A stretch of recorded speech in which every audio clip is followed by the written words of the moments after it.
Pag gusto nyo magrenta, around Kapas guys, Kapas. Pwede rin tayo sa Conception guys. Ang advantage ng video okay ay pag magre-renta ka, gagastos ka ng renta. Pero naman, masasatisfy ka naman sa buong 24 oras mo siyang ginagamit. Hindi maglalag, hindi malolobat yung speaker. At the same time, makakapag-reserve ng mga kanta yung mga gustong kumanta.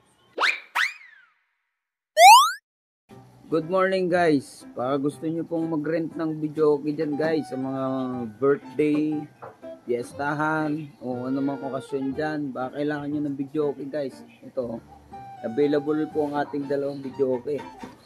Papakita natin guys. So, and guys, meron tayo dyan black and blue. Goods na goods ang quality ng sound nyan guys. Pag gusto nyo magrenta, around Kapas guys, Kapas. Pwede rin tayo sa Conception guys.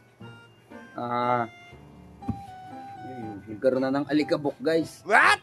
Hindi pa kasi ganong kilala tong video ko dito sa Kapas Tarlac. Oh no! Barangay Talaga. So sana makarating sa mga taga Kapas Tarlac itong ating video. Baka gusto nyo po magrenta ng video okay guys. Wow! All goods quality. Ang quality ng sound niyan guys, promise.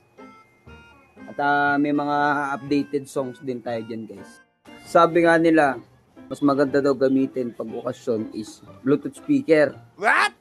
Pero iba pa rin yung video okay na nakasanayan. Bakit kanyo? Kapag marami kayong kakanta sa Bluetooth speaker, di ka makakapagpa-reserve ng kanta, makakapag-reserve. Dito kasi, makakapag-reserve ka ng kanta. Yan. Tsaka, hindi mo naman to gagamitin araw-araw eh. Pag may okasyon lang. Pag, di ba? Tsaka yung Bluetooth speaker. Minsan, kung battery operated yan, mabibitin ka sa kantahan. Bakit kanyo?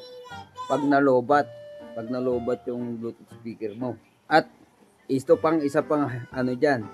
Kapag may signal mo, 'di ba? Sa YT nga tayo kumukuha ng mga kanta kapag naka-Bluetooth tayo. Tapos nag-lag, hindi mo matatapos yung kanta, 'di ba? So itong advantage ng video okay. Ang advantage at disadvantage. Ang disadvantage ng video okay ay pag magre-renta ka, gagastos ka ng renta. Pero naman, masasatisfy ka naman sa buong 24 oras mo siyang ginagamit. Wow! Kasi hindi maglalag, hindi malolobat yung speaker. At the same time, makakapag-reserve ng mga kanta yung mga gustong kumanta. Lalo na kung family gatherings, di ba? So, ito pa rin ang advantage ng video okay.